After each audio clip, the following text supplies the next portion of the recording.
And it's very common for employers or people in higher levels of authority to be responsible for the conduct of others. That's not necessarily the case in a criminal case. In a conspiracy, for example, the leader of a conspiracy is responsible for the actions of other people in the conspiracy. But that's when there's an agreement to commit a crime and an action taken towards committing that crime. That's different here. They're not accusing Mr. Baldwin and the armorer or anyone else of being in a conspiracy. They're just alleging that they were reckless, and that recklessness resulted in the death.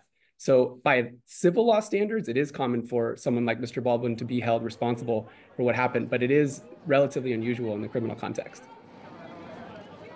If a case like this is normally handled in the civil context and not prosecuted criminally at all, and therefore resulting in no jail time, that a judge might consider a sentence of prison time relatively harsh for a case that would not normally be prosecuted criminally.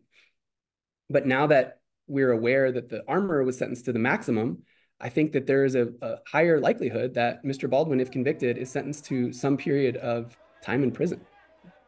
I would be surprised if they're able to impanel a jury that is not familiar with Mr. Baldwin's work as an actor. People may allow that to affect their decision one way or the other. And in a high-profile case like this, I think it's difficult to 100% guarantee that things that are not in evidence, such as the celebrity of Mr. Baldwin, it's difficult to guarantee that won't get in the way and influence the juror one way or the other.